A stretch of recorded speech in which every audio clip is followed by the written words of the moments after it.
Hello guys, कैसे हैं आप लोग।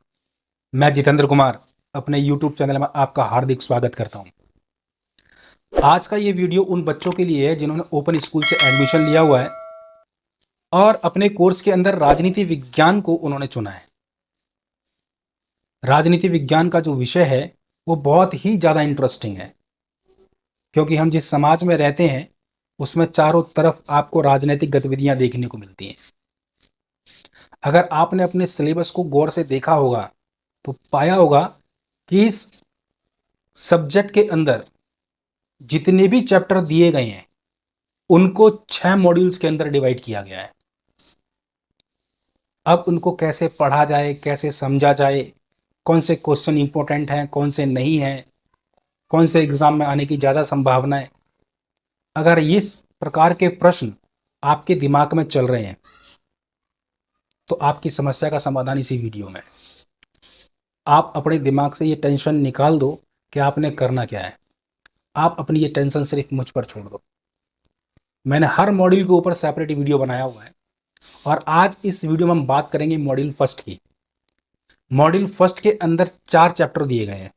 उन चारों चैप्टर से मैंने सिर्फ उन्हीं इंपॉर्टेंट क्वेश्चंस को उठाया है जो लंबे समय से एग्जाम के अंदर रिपीट होते रहे हैं और आगे भी उनके आने के चांसेस हैं।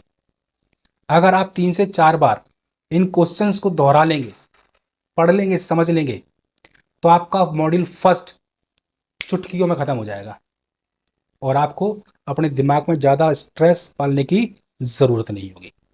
तो कौन से हैं वो क्वेश्चंस जो एग्जाम के पॉइंट ऑफ व्यू से आपके लिए बहुत ज़्यादा इंपॉर्टेंट होने वाले हैं। तो बिना देरी करते हुए चलिए चलते हैं अपने स्क्रीन के ऊपर और देखते हैं, पढ़ते हैं और समझते हैं। ये है हमारा मॉड्यूल 1 जिसके अंदर 4 चैप्टर हैं। पहला चैप्टर है राजनीति विज्ञान का अर्थ तथा क्षेत्र। दूसरा चैप्टर है राष्ट्र और राज्य। तीसरा चैप्टर है समाज, राष्ट्र, राज्य और सरकार में भेद। चौथा चैप्टर है प्रमुख राजनीतिक सिद्धांत। हम इस मॉड्यूल 1 के अंदर इन चारों चैप्टर के सिर्फ उन्हीं क्वेश्चंस को पढ़ेंगे जो एग्जाम के पॉइंट ऑफ व्यू से बहुत ज़्यादा इंपॉर्टेंट हैं और जो पिछले कई सालों में रिपीट हुए हैं और आगे भी इनके आने के चांसेस हैं। पहला चैप्टर है हमारा राजनीति विज्ञान का अर्थ तथा क्षेत्र। अब इसमें हम 8 नंबर वाले क्वेश्चन पढ़ेंगे। इसमें 3 क्वेश्चन दिए गए हैं 8-8 नंबर के। पहला क्वेश्चन है राजनीति विज्ञान की परिभाषा दीजिए तथा राजनीति विज्ञान के क्षेत्र के किन्हीं 5 विषयों का वर्णन कीजिए। दूसरा, न्याय का अर्थ स्पष्ट करें तथा न्याय के विभिन्न तत्वों की व्याख्या करें। तीसरा क्वेश्चन है स्वतंत्रता को परिभाषित कीजिए तथा स्वतंत्रता के विभिन्न रूपों का वर्णन कीजिए।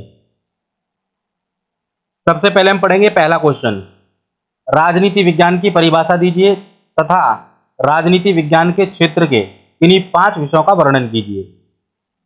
तो सबसे पहले हम जान लेते हैं राजनीति विज्ञान का अर्थ। ग्रीक भाषा के पॉलिस शब्द से पॉलिटिक्स की उत्पत्ति हुई है, जिसका अर्थ है नगर और राज्य। नगर राज्य से संबंधित अध्ययन के विषय को पॉलिटिक्स कहा जाता था। इस प्रकार ग्रीक भाषा का शब्द पॉलिस ही राजनीति विज्ञान का मूल है। गार्नर का कहना है कि राजनीति विज्ञान का अध्ययन राज्य के साथ आरंभ होता है और राज्य के साथ ही समाप्त होता है। राजनीति विज्ञान का अध्ययन क्षेत्र। राज्य का अध्ययन। तो राजनीति विज्ञान के अंदर हम राज्य का अध्ययन करते हैं। गार्नर का कहना है कि राजनीति विज्ञान का आरंभ और अंत राज्य के साथ होता है। इसके अंतर्गत राज्य का हर दृष्टिकोण से और तीनों कालों में अध्ययन किया जाता है। भूतकाल में राज्य की उत्पत्ति कब और कैसे हुई और उसने किस प्रकार वर्तमान स्थिति तक विकास किया। इसके साथ ही इसका भविष्य में भी अध्ययन किया जाता है, अर्थात हम देखते हैं कि राज्य को क्या करना चाहिए। सरकार का अध्ययन। राज्य अमूर्त है और सरकार उसका ऐसा अंग है जो दिखाई देता है, इसलिए राज्य का अध्ययन सरकार के अध्ययन के बिना अधूरा है। राजनीति विज्ञान में सरकार के रूप, सरकार के अंग, उनके आपसी संबंध तथा नागरिक व सरकार के आपसी संबंधों का अध्ययन किया जाता है। मनुष्य का अध्ययन। राज्य मनुष्यों को मिलाकर बनता है, इसलिए राजनीति विज्ञान मनुष्य के राजनीतिक जीवन का भी अध्ययन है। मनुष्य जैसा सोचते हैं उसी प्रकार के कानून शासन व्यवस्था बनती है और मानव स्वभाव को समझकर कानून बनाने और शासन करने वाला शासक ही सर्वाधिक सफल होता है। राजनीतिक विचारधाराओं का अध्ययन। समय समय पर विभिन्न राजनीतिज्ञों ने राजनीतिक प्रश्नों और समस्याओं पर अपने विचार प्रकट किए हैं, जैसे आदर्शवाद, व्यक्तिवाद, समाजवाद, गांधीवाद, मार्क्सवाद आदि। उनके अध्ययन के बिना राज्य का अध्ययन अधूरा है। शक्ति व प्रभाव का अध्ययन। राजनीति शक्ति की प्राप्ति के लिए एक संघर्ष है, इसलिए राजनीति विज्ञान के अंतर्गत शक्ति और उसके प्रभाव का भी बारीकी से अध्ययन किया जाता है। दूसरा क्वेश्चन है आपका, न्याय का अर्थ स्पष्ट करें तथा न्याय के विभिन्न तत्वों की व्याख्या करें। तो आइए सबसे पहले हम इसकी डेफिनेशन जान लेते हैं। न्याय का अंग्रेजी शब्द जस्टिस लैटिन भाषा के शब्द जस से निकला है, जिसका अर्थ है बंधन। जो समाज में व्यक्ति को व्यक्ति से बांधता है वही न्याय है। प्लेटो ने नैतिकता और सद्गुणों को न्याय कहा है। मील के अनुसार न्याय उस नैतिक नियमों का नाम है जो मानव कल्याण की अवधारणाओं से संबंधित है। न्याय के तत्व। प्राकृतिक न्याय, इससे अभिप्राय उस न्याय से है जो प्राकृतिक नियमों तथा औचित्य पर आधारित हो।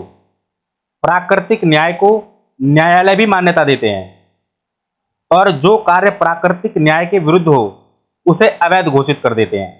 यदि किसी व्यक्ति को अपना पक्ष रखने का अवसर दिए बिना कोई दंड दे दिया जाए तो न्यायालय उसे प्राकृतिक न्याय के सिद्धांत के विरुद्ध कहकर रद्द कर देता है। नैतिक न्याय।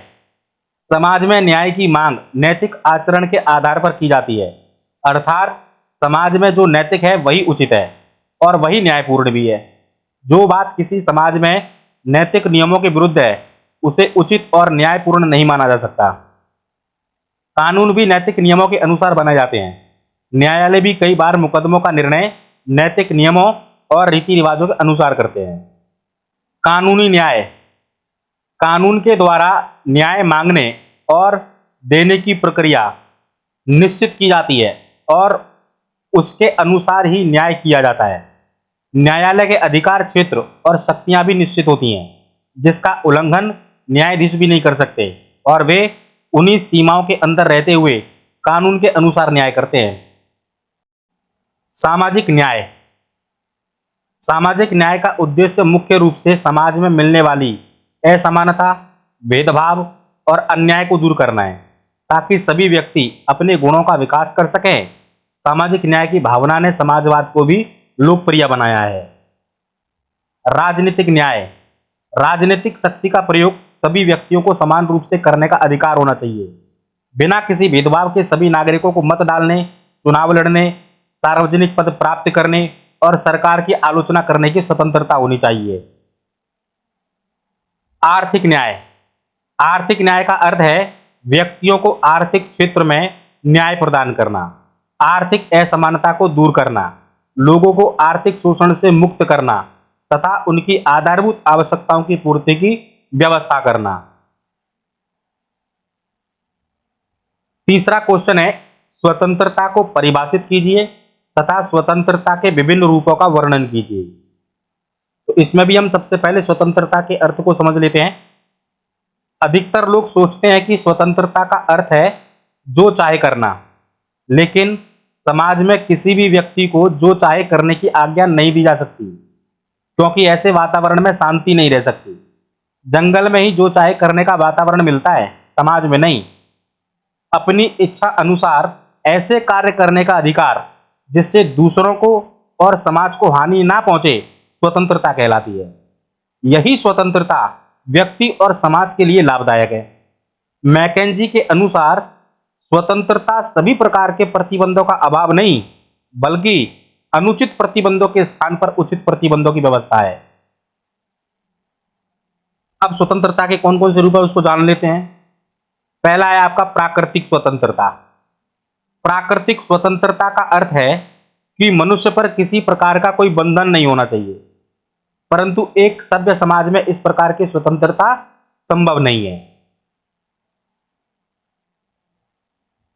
व्यक्तिगत स्वतंत्रता।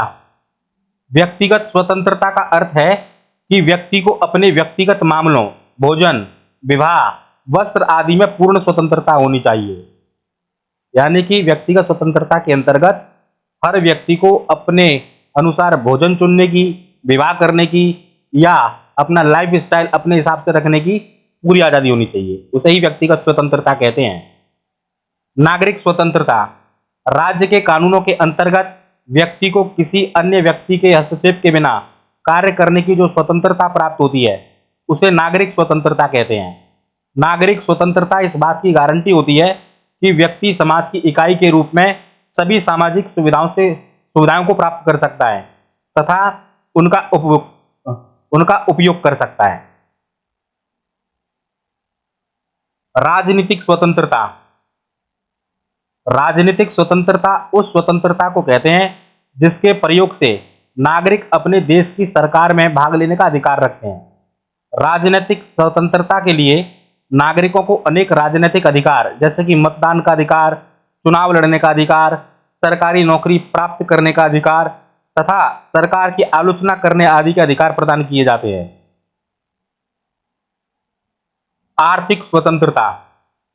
आर्थिक स्वतंत्रता का अर्थ है कि लोगों को अपनी इच्छा तथा क्षमता के अनुसार अपनी रोजी रोटी कमाने की स्वतंत्रता हो तथा राज्य उन्हें इसके लिए साधन तथा सुविधाएं दे।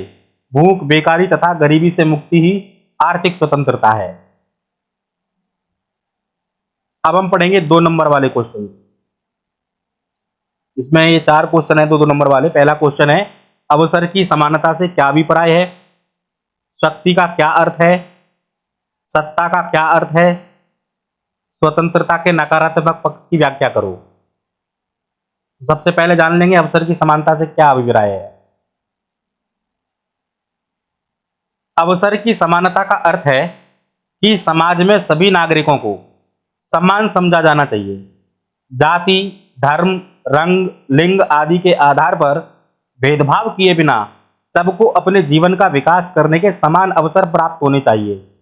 इसके अंतर्गत सभी नागरिकों को सभी सार्वजनिक स्थानों का समान रूप से प्रयोग करने, शिक्षा संस्थाओं का समान रूप से लाभ उठाने, सार्वजनिक पदों के लिए समान रूप से प्रतियोगिता परीक्षाओं में भाग लेने के अधिकार प्राप्त होते हैं। शक्ति का क्या अर्थ है?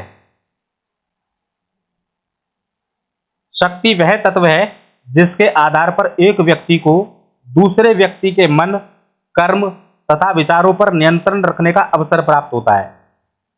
फ्रेडरिक शूमैन के अनुसार शक्ति मित्र बनाने तथा लोगों को प्रभावित करने की योग्यता है। सत्ता का क्या अर्थ है? सत्ता वह शक्ति है जिसका आधार विवेक युक्त एवं औचित्यपूर्ण होता है तथा जिसमें राजनीतिक व्यवस्था को लोगों की सहमति अथवा स्वीकृति प्राप्त होती है।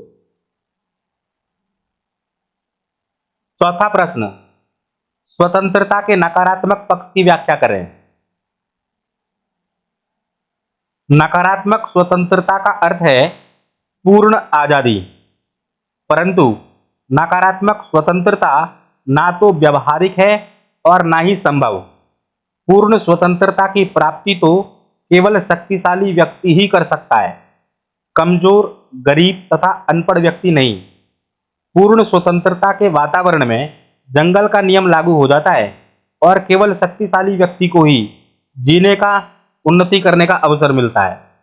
यदि प्रत्येक व्यक्ति पूर्ण रूप से स्वतंत्र होगा तो समाज में शांति और व्यवस्था प्राप्त नहीं होगी और किसी भी व्यक्ति का जीवन सुरक्षित नहीं होगा। उचित प्रतिबंधों की उपस्थिति में दी गई स्वतंत्रता से ही व्यक्ति और समाज का विकास और कल्याण हो सकता है।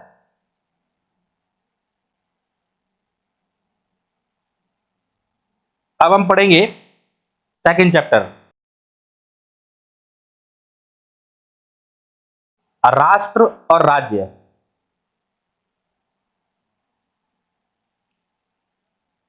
इसमें हम 5 नंबर वाले क्वेश्चंस को पढ़ेंगे। पहला क्वेश्चन है, राज्य क्या है, इसके विभिन्न प्रमुख तत्वों का वर्णन कीजिए। राज्य तथा सरकार में कोई 5 अंतर स्पष्ट कीजिए। राष्ट्रीयता के किन्हीं 5 तत्वों का वर्णन कीजिए। सबसे पहले फर्स्ट क्वेश्चन को हम एक बार पढ़ लेते हैं। राज्य क्या है, इसके विभिन्न प्रमुख तत्वों का वर्णन कीजिए। तो पहले हम राज्य की परिभाषा को जान लेते हैं। राज्य नागरिकों का एक ऐसा संगठित समूह है जो एक निश्चित भूभाग पर बसा हुआ है, जिसकी अपनी सरकार है, जो प्रभुसत्ता संपन्न है। वुडरो विल्सन के अनुसार एक निश्चित भूभाग पर कानून के लिए संगठित जनता का नाम राज्य है। राज्य के प्रमुख तत्व। जनसंख्या। जनसंख्या राज्य का आवश्यक तत्व है। जनसंख्या के बिना राज्य का कोई अस्तित्व नहीं है। जहां लोग इकट्ठा रहते हैं वहां कानून और राज्य की आवश्यकता पड़ती है। भूभाग। राज्य का एक निश्चित भूभाग होना आवश्यक है, जिसका पता भूभाग के अंदर तथा बाहर रहने वाले लोगों को निश्चित रूप से होना चाहिए। सरकार। सरकार ही राज्य का वो तत्व है जो राज्य की इच्छा का निर्माण करती है और कानून के रूप में उसे व्यक्त करती है।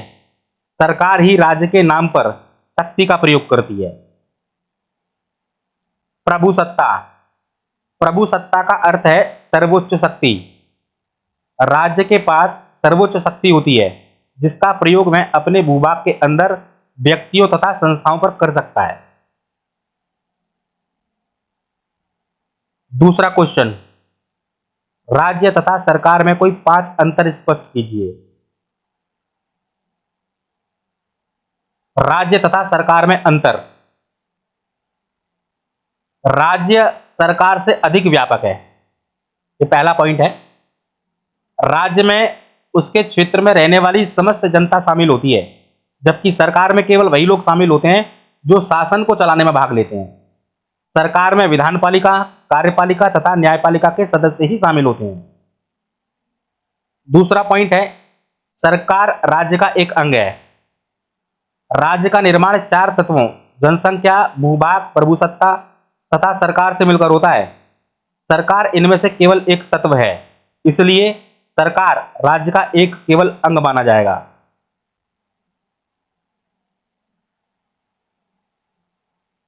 तीसरा पॉइंट, राज्य स्थायी है, सरकार अस्थायी। राज्य बहुत हद तक स्थायी रहता है। राज्य तब तक बना रहता है जब तक उसके चारों तत्वों से कोई एक तत्व समाप्त नहीं हो जाता, जबकि सरकार अस्थायी होती है, क्योंकि सरकार समय समय पर बदलती रहती है। चौथा पॉइंट है, राज्य स्वामी है, सरकार नौकर। सरकार वह यंत्र है जिसके द्वारा राज्य की सत्ता का प्रयोग किया जाता है। सरकार एक प्रकार से राज्य की एजेंट है, जो राज्य के कार्यों को करती है। पांचवा पॉइंट, राज्य के लिए निश्चित भूभाग की आवश्यकता होती है, सरकार के लिए नहीं।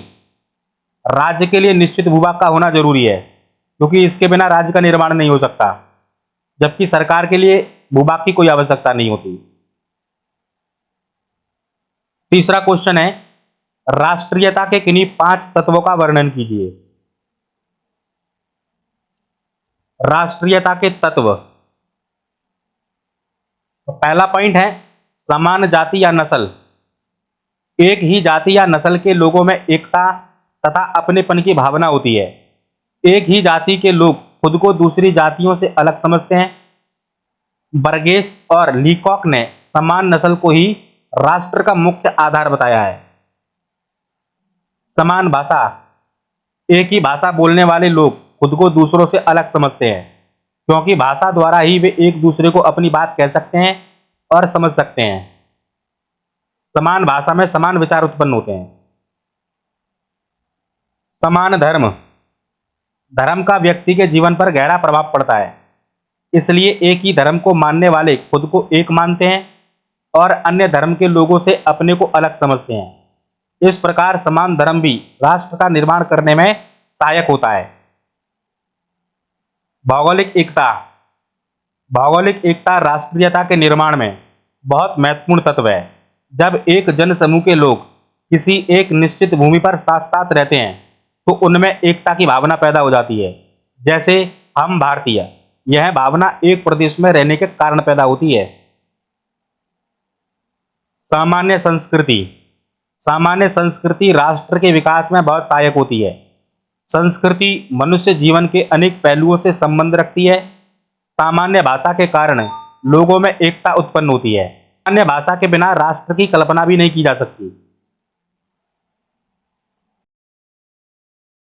वाले प्रश्न। पहला प्रश्न है प्रभुसत्ता किसे कहते हैं। दूसरा प्रश्न है राज्य किसे कहते हैं। तीसरा प्रश्न है राष्ट्र किसे कहते हैं। चौथा प्रश्न है राष्ट्रीयता किसे कहते हैं। फर्स्ट क्वेश्चन, प्रभुसत्ता किसे कहते हैं। प्रभुसत्ता राज्य के 4 आवश्यक तत्वों में से एक तत्व है। यह राज्य की वह स्थिति है जो राज्य को अपने क्षेत्र के अंदर सभी व्यक्तियों तथा संस्थाओं से उच्चतर स्तर तथा शक्ति प्रदान करती है और किसी बाहरी शक्ति के दबाव में नहीं होती। इसके अभाव में कोई समुदाय या राष्ट्र राज्य नहीं बन सकता। दूसरा क्वेश्चन है राज्य किसे कहते हैं। राज्य नागरिकों का एक संगठित समूह है जो एक निश्चित भूभाग पर बसा हुआ है, जिनकी अपनी सरकार है जो प्रभुसत्ता संपन्न है। वुड्रो विल्सन के अनुसार एक निश्चित भूभाग पर कानून के लिए संगठित जनता का नाम राज्य है। राष्ट्र किसे कहते हैं। राष्ट्र शब्द जिसे अंग्रेजी में नेशन कहा जाता है, इसकी उत्पत्ति लैटिन भाषा के शब्द नेशियो से हुई है, जिसका अर्थ है जन्म अथवा जाति। साधारण भाषा में इसका अभिप्राय उन लोगों के समूह से है जो एक ही नस्ल अथवा जाति के हों।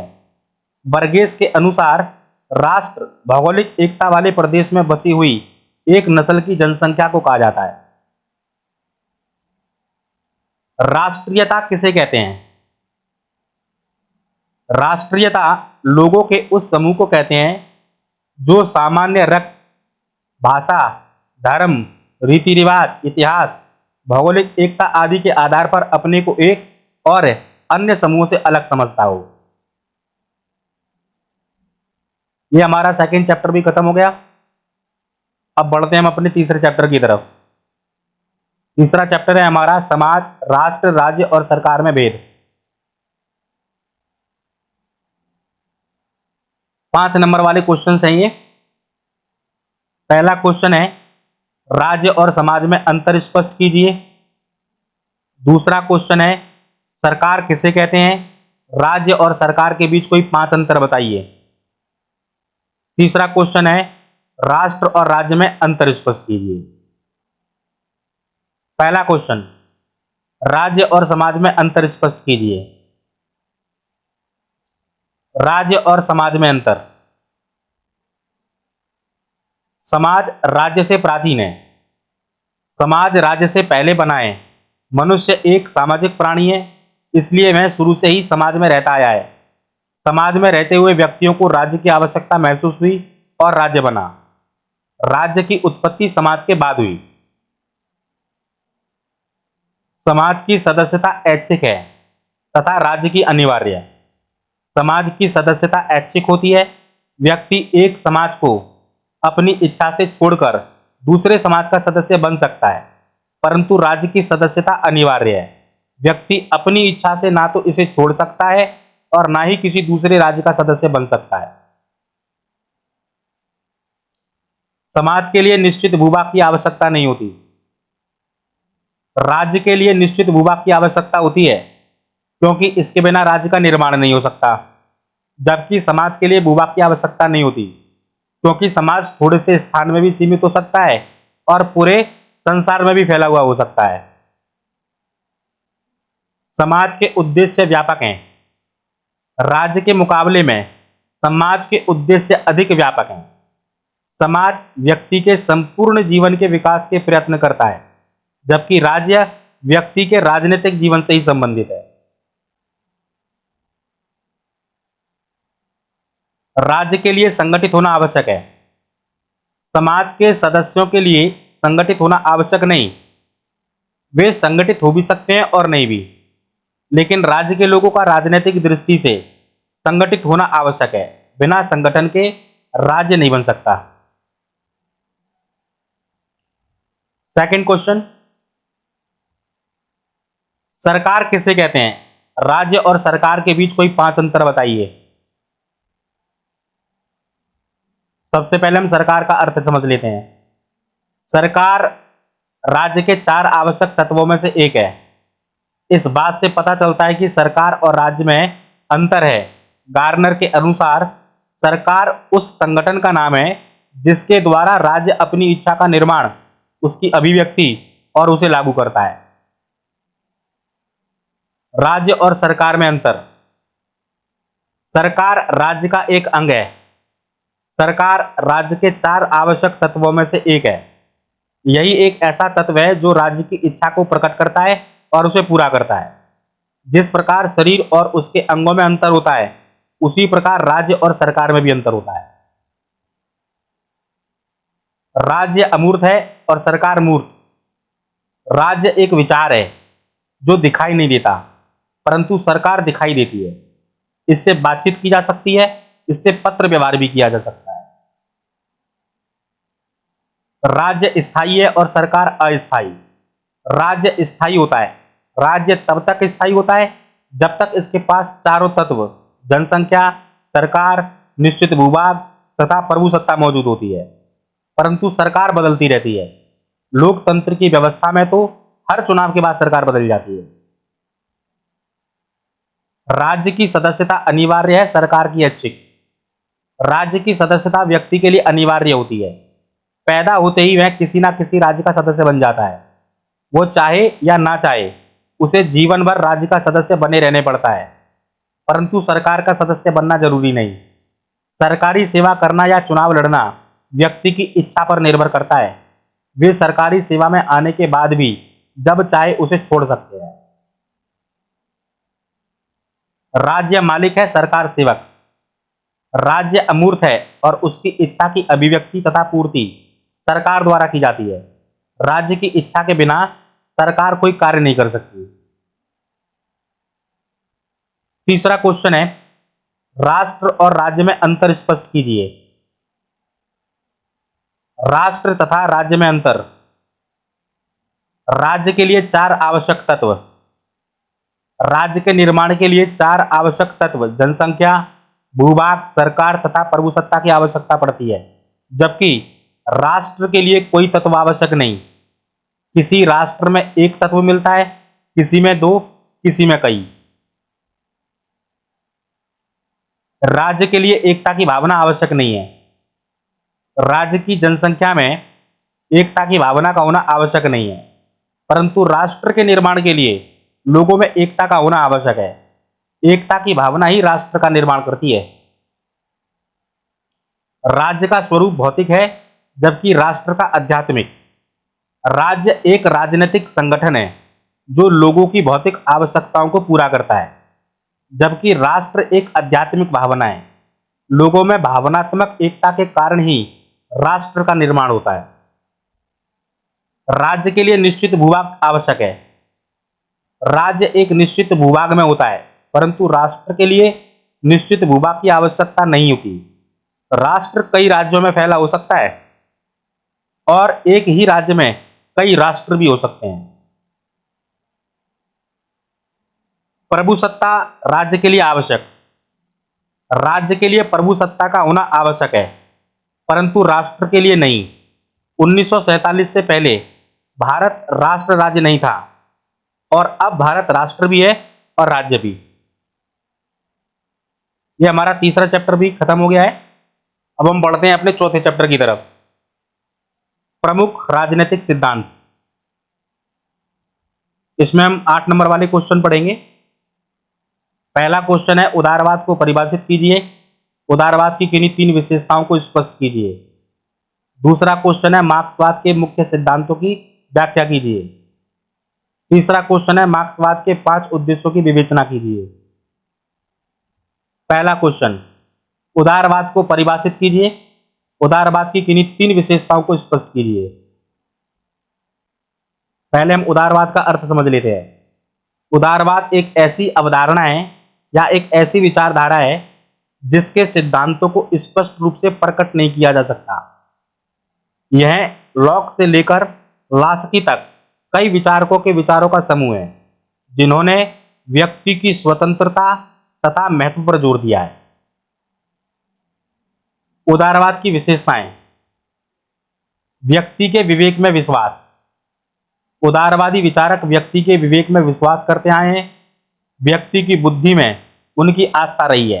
उनका कहना है कि जो कानून या सिद्धांत व्यक्ति की बुद्धि या विवेक स्वीकार नहीं करता वो उचित नहीं है और उस पर लादा नहीं जाना चाहिए। मानव स्वतंत्रता में विश्वास। उदारवादी मानव स्वतंत्रता के समर्थक हैं। उनका कहना है कि स्वतंत्रता व्यक्ति का जन्म सिद्ध अधिकार है। व्यक्ति को अपने विवेक से काम लेकर विचार प्रकट करने तथा कार्य करने का अधिकार होना चाहिए। इतिहास तथा परंपराओं का विरोधी। उदारवादी लेखकों ने अंधविश्वास तथा रूढ़िवादी परंपराओं के विरुद्ध आवाज उठाई और समाज के नवनिर्माण पर जोर दिया। उनके अनुसार व्यक्तियों को वही कानून और रीति रिवाज अपनाने चाहिए जो उनके मन को स्वीकार हों। पूंजीवादी व्यवस्था में विश्वास। उदारवादियों ने खुले व्यापार तथा खुली प्रतियोगिता के दुष्परिणामों को देखकर आर्थिक क्षेत्र में राज्य के हस्तक्षेप को उचित बताया, परंतु समाजवाद का समर्थन नहीं किया। यह पूंजीवादी व्यवस्था के पक्ष में है और लोगों को संपत्ति का अधिकार दिए जाने का समर्थन करता है। दूसरा क्वेश्चन है, मार्क्सवाद के प्रमुख सिद्धांतों की व्याख्या कीजिए। सबसे पहले मार्क्सवाद का अर्थ समझ लेते हैं। मार्क्सवाद की उत्पत्ति पूंजीवाद के विरोध के रूप में हुई। यह कार्ल मार्क्स के विचारों पर आधारित है। मार्क्सवाद को सर्वहारा समाजवादी भी कहा जाता है। मार्क्सवाद के प्रमुख सिद्धांत। द्वंद्वात्मक भौतिकवाद। मार्क्स ने हीगल के द्वंद्वात्मकता को भौतिकता का आधार दिया। उसका कहना था कि सामाजिक विकास की संचालन शक्ति विचार नहीं बल्कि भौतिक पदार्थ है, अर्थात प्रत्येक समाज में दो विरोधी शक्तियां पूंजीपति और मजदूर वर्ग होती हैं जिनके आपसी संघर्ष के कारण समाज का विकास होता है। वर्ग संघर्ष का सिद्धांत। कार्ल मार्क्स ने कहा है, समाज सदैव दो विरोधी वर्गों में बटा रहा है जो आपस में लड़ते आए हैं। एक वर्ग वो है जिसके पास शक्ति होती है और दूसरा वर्ग वो है जिसके पास शक्ति नहीं होती है। यह संघर्ष तभी समाप्त होगा जब समाज में एक ही वर्ग यानी कि श्रमिक वर्ग रह जाएगा। राज्य एक वर्ग संस्था है। मार्क्स राज्य को एक वर्ग संस्था मानता है जिसे पूंजीवादी वर्ग ने श्रमिकों को दबाने और पूंजीपतियों के हितों की रक्षा करने के लिए बनाया है। मार्क्स का कहना है, जब तक राज्य की संस्था बनी हुई है वर्ग संघर्ष बना रहेगा। वह क्रांति के द्वारा राज्य पर श्रमिकों का नियंत्रण स्थापित करना चाहता है। वर्ग विहीन तथा राज्य विहीन समाज की स्थापना। कार्ल मार्क्स का अंतिम उद्देश्य एक वर्ग विहीन तथा राज्य विहीन समाज की स्थापना करना है। ऐसे समाज में विभिन्न विरोधी वर्ग नहीं होंगे, सभी व्यक्ति सर्वहारा वर्ग के होंगे और उनमें संघर्ष होने का प्रश्न ही पैदा नहीं होगा। जब समाज में वर्ग संघर्ष नहीं होगा तो व्यक्तियों को काम करना पड़ेगा, जो काम नहीं करेगा वह खाएगा भी नहीं और आर्थिक असमानता समाप्त हो जाएगी। तीसरा क्वेश्चन है, मार्क्सवाद के 5 उद्देश्यों की विवेचना कीजिए। मार्क्सवाद के प्रमुख उद्देश्य। मार्क्सवाद का पहला उद्देश्य है श्रमिकों के शोषण का विरोध। मार्क्स ने देखा कि किस प्रकार पूंजीवादी व्यवस्था में श्रमिकों का शोषण हो रहा है। उन्हें 2 वक्त पेट भरने के लिए मजदूरी भी नहीं मिलती थी। वे अपने श्रम को जमा करके नहीं रख सकते थे, अतः अपने और अपने परिवार का पेट भरने के लिए वे कम मजदूरी पर भी काम करने को मजबूर थे और राज्य उनकी परवाह नहीं करता था। मार्क्स का उद्देश्य था कि पूंजीपतियों द्वारा श्रमिकों के शोषण का विरोध जनता तथा शासकों तक पहुंचे। श्रमिकों की एकता तथा संगठन का निर्माण। मार्क्स की ललकार थी कि दुनिया के श्रमिकों इकट्ठे हो जाओ। इकट्ठे होने पर तुम्हारी कोई हानि नहीं, बल्कि तुम दासता की जंजीरों से मुक्त हो जाओगे। मार्क्स का उद्देश्य था कि सभी मजदूर अर्थात शोषित व्यक्ति एक हो जाएं और उनकी एकता तथा संगठन ही उनकी मुक्ति का साधन है। आर्थिक समानता तथा सामाजिक न्याय।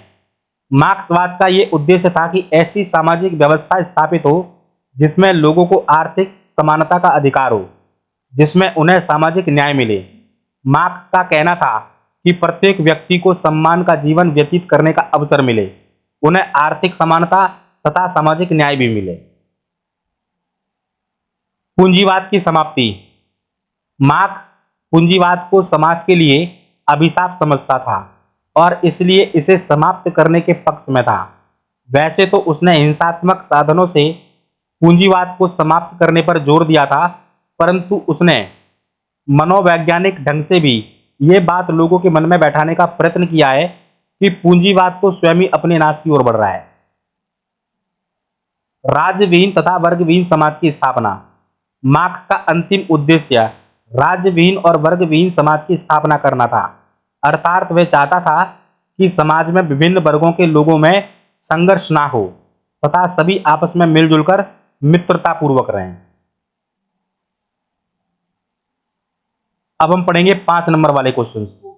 इसमें 2 क्वेश्चन है 5 नंबर वाले, इसी के साथ में ये चैप्टर भी खत्म हो जाएगा।